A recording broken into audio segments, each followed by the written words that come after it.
সবাইকে স্বাগত GM study for ড্রিমসে। তো ওয়ান ওয়ার্ড সাবস্টিটিউশনের ক্লাস এর আগে আমি আমার প্লেলিস্টে আপলোড করেছি।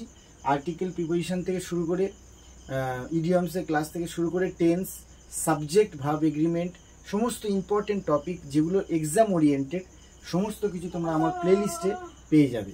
আমার প্লেলিস্টে চেক করতে গেলে আমার চ্যানেলের মেন প্রোফাইলে গিয়ে সেখানে কমিউনিটি এবং প্লেলিস্ট থাকবে, সেখানে গিয়ে দেখবে মেমোরাইজ পার্ট আছে এবং লার্নিং পার্ট আছে, দুটো পার্ট আছে। সেই পার্টের মধ্যে তোমরা লার্নিং পার্টের টপিকগুলো পাবে এবং মেমোরাইজ পার্টের টপিকগুলো পাবে। এর সাথে সাথে কিছু জিকের টপিক আছে এবং ইন্টারভিউ কীভাবে ইন্টারভিউ দেবে সেই বিষয়গুলো নিয়েও আলোচনা রয়েছে। এবং তোমাদের সবথেকে বড় কথা যে রোডম্যাপ, কীভাবে একটা ইংরেজি ক্লাস তোমরা করতে পারো, যে কোন কোন টপিকগুলো তোমরা করবে সেই টপিকগুলো নিয়ে একটা ভিডিও আছে। সেটা এই যে ভিডিওটা, এটার প্লেলিস্ট নিচে তোমাদের ডেসক্রিপশন বক্সে লিঙ্ক দিয়ে দেবো, তোমরা দেখে নেবে। তো আজকে আমরা ওয়ান ওয়ার্ডে যেগুলো পরীক্ষায় আমাদের বারবার দেখা হয়, একটা প্রবণতা আছে, সবসময় বলেছি যে WBCS, পিএসসি মিসলেনিয়াস, এই সমস্ত পরীক্ষার বিগত 10 বছরের যে প্রশ্নগুলো পরীক্ষায় এসেছে সেই সমস্ত পরীক্ষার প্রশ্নগুলি থেকে প্রশ্ন আসার একটা প্রবণতা থাকে। এছাড়া কেপি এবং WBPতে সবথেকে বড় কথা তার প্রিভিয়াস প্রশ্নগুলো দেখে নিয়ে WBCS এবং পিএসসির প্রশ্নগুলো কালেক্ট করে আমি বেছে তার মধ্যে থেকে আবার কিছুটা জিস্ট করে তোমাদের জন্য কিছু ইম্পর্টেন্ট ওয়ান ওয়ার্ড আজকে আলোচনা করব। প্রথম থেকে লাস্ট পর্যন্ত ভিডিওটা কাইন্ডলি দেখবে, কারণ যে কোশ্চেনগুলো আমি এনেছি, যে টপিকগুলো এনেছি, very very important for every exam, each and every, প্রত্যেকটা এক্সাম যা আছে যেখানে ইংরেজি আছে, পয়েন্ট টু বি নোটেড, সেখানে ইম্পর্টেন্ট। তো চলো আজকের WP কেপি কথাটা মাথায় রাখবো, পিএসসিটা মাথায় রাখবো, সামনে যে সমস্ত পরীক্ষা ইংরেজি আছে সব কিছু মাথায় রেখে শুরু করছি। প্রথমে যে ওয়ান ওয়ার্ডটা রয়েছে সেটা হচ্ছে ইনকেপেবল অফ মেকিং এরর্স। মানে ইনকেপেবল অফ মেকিং এরর্স মানে এরর প্রায় করেই না বললে চলে, এররের কোনো ব্যাপারই নেই। সেটা গেলে কী হবে? ইনফলিয়েবল। কী হবে? ইনফলিয়েবল, নির্ভুল একটা ব্যাপার। প্রথম ওয়ান ওয়ার্ড। নেক্সট কী আছে? One who runs away from justice. একটা বিচার দরকার কিন্তু সে বিচার থেকে পালিয়ে পালিয়ে বেড়ানো, মানে সবসময় পলাতকের মতো বেড়ানো, ফিউজিটিভ। কী হবে? ফিউজিটিভ। কীভাবে এক্সামে থাকবে? এক্সামে one who runs away from justice এই কথাটা দেওয়া থাকবে, 4টে অপশান দেওয়া থাকবে। সেই 4টে অপশান থেকে ফিউজিটিভ অপশানটাকে চুজ করে তোমাকে বেছে নিতে হবে। নেক্সট কী আছে? The art of cultivating and managing gardens is called. মানে একটা কাল্টিভেটিং মানে চাষবাসের ব্যাপার বলছে, বাগান পরিচর্যা, এটাকে চাষকে কি বলা হয়? হর্টিকালচার। মানে art of cultivating, managing gardens, বাগান পরিচর্যা এবং চাষবাসকে কি বলা হয়? হর্টিকালচার। এক কথায় কি আছে? Very very important. তার পরেরটা number 4, one who hates mankind. সমগ্র মানব জাতিকে ঘৃণা করে, খুবই নৈরাশ্যবাদী একটা মানুষ এবং মনুষ্য বিদ্বেষী, বাংলা যদি বলি misanthrope. One who hates mankind, misanthrope. তাহলে ভালো করে এটা খেয়াল রাখবে, very very important. Murder of one's father, নিজের পিতৃহত্যা। পিতৃহত্যা।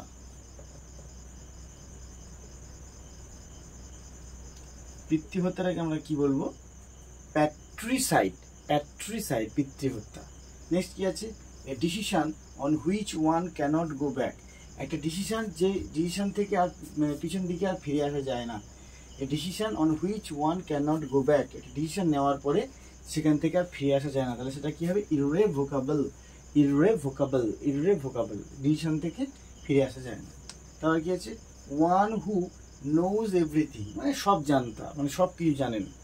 ওমনিশিয়েন্ট, ভেরি ভেরি ইম্পর্টেন্ট। ওমনিশিয়েন্ট, মিসান্থ্রোপ, ওমনিশিয়েন্ট, এগুলো ভালো করে তোমরা লক্ষ্য রাখবে। পরীক্ষায় এতবার এসছে এবং সেই জন্য আমি এগুলো বেছে তোমাদের জন্য নিয়ে এসেছি বিগত WP এবং কেপি এছাড়া WBCS এর প্রশ্নপত্র থেকে। কি আছে? স্টাডি অফ বার্ডস, এটা কমন ব্যাপার, তোমরা জানো। স্টাডি অফ বার্ডস, পাখি নিয়ে পড়াশোনা। কি হবে? অর্নিথোলজি। কি হবে? Ornithology, ornithology. নেক্সট কি আছে? অপথ্যালমোলজিস্টে কি আছে? অপথ্যালমোলজিস্ট, অপথ্যালমোলজিস্ট ডিলস উইথ আইস, চোখ নিয়ে ডিল করেন, যিনি চোখ নিয়ে চিকিৎসা করেন আর কি। And endocrinologist, endocrinologist deals with কি হবে? গ্ল্যান্ডস। বিভিন্ন গ্ল্যান্ড নিয়ে যিনি স্টাডি করেন বা ডাক্তারি করেন কি বলা হয়? এন্ডোক্রিনোলজিস্ট। ডব্লিউবিসিএস পরীক্ষা প্রিলিতে এসছে এই প্রশ্নটি। আর সমস্ত প্রশ্ন পিএসসি, ডব্লিউবিসিএস এবং পুলিশের পরীক্ষায় আসা প্রশ্ন, ওয়ান ওয়ার্ড সেটা নিয়ে এসছি তোমাদের জন্য। কি আছে? 11 number, a person out of going nature is known as. A person out going nature, একটা হচ্ছে নিজের মধ্যে রাখে, ঠিক আছে, আর একটা আউট গোয়িং। যেটা আউট গোয়িং হবে তাকে বলা হয় এক্সট্রোভার্ট। কি বলা হয়? মানে খুব ওপেন মাইন্ডেড, হাসি খুশি, সবার সাথে মিলে গুলে চলে, হ্যাঁ, সবসময় ভিতরে কোনো কথা গোপন রাখে না, সুন্দরভাবে এক্সপ্রেস করে, তাকে বলে এক্সট্রোভার্ট। আর যদি গোপন করে, যদি গুমরা মুখো হয়, তাহলে কি হবে? ইন্ট্রোভার্ট। এক্সট্রোভার্ট আর ইন্ট্রোভার্ট। আর এটা তোমাদের একটা আমি লিঙ্ক দিয়ে দেবো, সেটা হচ্ছে ইমিগ্র্যান্ট আর এমিগ্র্যান্ট। এইটা নিয়ে বিস্তারিত একটা সুন্দর ভিডিও আছে, শুধু এইটা নিয়ে, ইমিগ্র্যান্ট আর এমিগ্র্যান্ট, একটা প্রবাসী, একটা বাইরে থেকে এসে মানে যাযাবরের মতো জীবনযাপন করা, এটা নিয়ে সুন্দর একটা আলাদা ভিডিও আছে। সেই ভিডিওতে তোমাদের আমি এই পার্টিকুলার এই দুটো টপিক নিয়ে আলোচনা করেছি।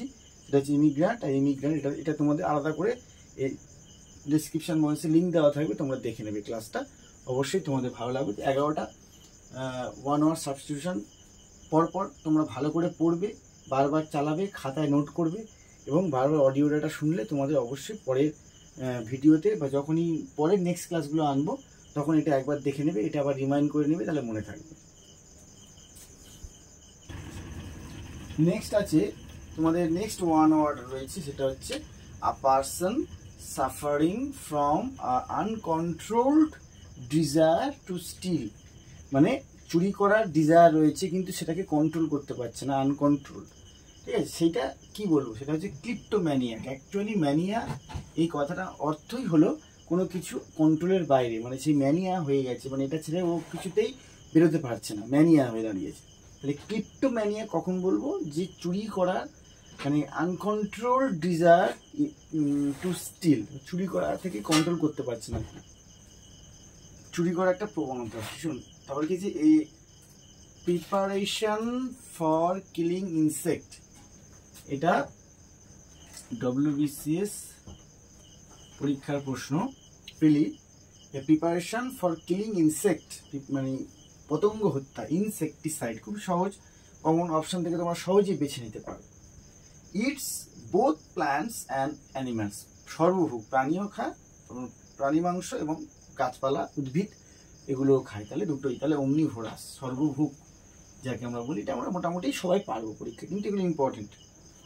Speaking to oneself, soliloquy, ভালো করে বোঝো এটা। সলিলকি ব্যাপারটা কি? সলিলকি দেখো, ইংলিশ অনার্স চ্যাপ্টারে যখন শেক্সপিয়ারের যে ড্রামাগুলো ছিল, ম্যাকবেথ, ওথেলো, টেম্পেস্ট, সেই নাটকে যখন একটা দৃশ্য বর্ণনা হতো স্টেজে, সেই স্টেজে যে ক্যারেক্টারগুলো স্টেজে অভিনয় করে, ধরো আমি একটা ক্যারেক্টার, আমি মঞ্চের কাছে একটু এগিয়ে গিয়ে দর্শকরা আমাকে দেখতে পাচ্ছে, আমি নিজে নিজে বিড়বিড় করছি যে আমি ওকে মার্ডার করবো না, আমার সঙ্গে আমি নিজে ক্যারেক্টারের সাথে নিজের কথা বলছি।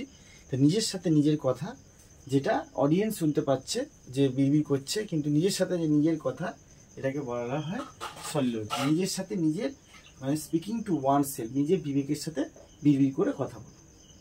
তারপরে কি আছে? Meat of deer is called, very very important, একটা খুব রেয়ার ব্যাপার, এটা জানার দরকার, যে meat of deer is called মানে হরিণের মাংসকে কি বলে?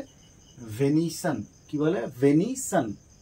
তাহলে কি আছে? মার্ডার অফ এ কিং, রাজা হত্যা, রাজ হত্যা, কি হবে? রিজিসাইড। তাহলে কি আছে? এই যে হত্যার যে ওয়ার্ডগুলো, এই হত্যা রিলেটেড যে শব্দগুলো, এগুলো তুমি প্লেলিস্ট চেক করবে, জিএম স্টাডি ফর ডিউসের প্লেলিস্ট চেক করবে, সেখানে এই হত্যা related, collective noun related, one word related আরও 3টে ভিডিও দেওয়া আছে। সমস্ত ভিডিও তোমরা দেখবে, প্লাস এর সাথে সাথে কেপি এবং ডব্লিউপি, জেল, পিএসসি সমস্ত পরীক্ষার জন্য স্পেশালাইজ এই ক্লাসটা শুরু করেছি। তো love for whole world is called, very very important, সারা পৃথিবীর জন্য ভালোবাসা, ঠিক আছে, সারা পৃথিবীর জন্য যে ভালোবাসা, তাহলে কি বলবে? ফিলানথ্রপি। কি হবে? ফিলানথ্রপি। নেক্সট কি আছে? Doubtful about existence of god, ভগবান যে আছেন সেটা সন্দেহ, যে ভগবান আছে কি না আছে, মানে নাস্তিক টাইপের মানুষ আমরা বলতে পারি, উই ক্যান সে। তো অ্যাগনোটিজম মানে এটা নাস্তিকতাবাদ, যেটা মানে যেটা নাস্তিকতাবাদ যদি বলতিজম যে কথা লেখা আছে অ্যাগনোটিজম। এবারে যে ব্যক্তি মানে একজন ডাউটফুল, আবার একজন ব্যক্তির ক্ষেত্রে যেমন পার্সনের ক্ষেত্রে বলবে তখন হবে অ্যাথেইস্ট, মানে যে ব্যক্তিটা ভগবানে আছে এটা বিশ্বাস করে না তাকে আমরা কি বলবো, অ্যাথেইস্ট। আর যে ভগবান বিশ্বাস করে কি হবে, থেইস্ট। এর ঠিক বিপরীত থেইস্ট, মানে বিশ্বাস করে, বিশ্বাসী, ভগবানে বিশ্বাসী, এটা বিশ্বাসী নয় অবিশ্বাসী, মানে ভগবানকে বিশ্বাস করে না। তো এই ছিল মোটামুটি 19টা previous year PSC to WBCS to everything KP এবং ডব্লিউপি থেকে কিছু জিস্ট করা বেছে নিয়ে বারবার যেগুলো ওয়ান ওয়ার্ড পরীক্ষায় আসছে তোমাদের সাথে দেখা হবে। আর সমস্ত ইংরেজি মক টেস্ট ফ্রিতে পেতে এই 62 97 82 02 89 এই নাম্বারে যোগাযোগ করবে। টেলিগ্রাম চ্যানেলে এই নাম্বারে অ্যাড হয়ে যাবে, সেখানে অলরেডি জিকে এবং কারেন্ট অ্যাফেয়ার সমস্ত বিষয়, অঙ্ক, সমস্ত ক্লাস এবং ভিডিও এবং পিডিএফ আপলোড করা হচ্ছে, তোমরা সবাই পেয়ে যাবে। তো টার্গেট কেপি এবং ডব্লিউপিতে 10 নাম্বার, না 10 নাম্বার কিন্তু অবহেলার পাত্র নয়, এই 10 নাম্বার পেতে গেলে তোমাদের ফিল ইন দ্য ব্ল্যাঙ্কস প্রিপোজিশনের ক্লাস শীঘ্রই আনছি। Stay tune to GM study for dreams. আর এইভাবে ওয়ান ওয়ার্ড সাবস্টিটিউশনের ক্লাসগুলো পরপর করতে থাকো। পরপর বাছাই করা কিছু ওয়ান ওয়ার্ডস তোমাদের সাথে আগে আলোচনা করে নিই, কারণ সামনে পরীক্ষা, তারপরে এখন সম্পূর্ণ ডিটেলস করার সময় নেই, তাই যেগুলো ইম্পর্টেন্ট এক্সাম ওরিয়েন্টেড সেগুলো আমরা জিএম স্টাডি ফর ড্রিমসে শিখবো। চলো, stay tune to GM study for dreams. জয় হিন্দ, সবাইকে ভালো থেকো।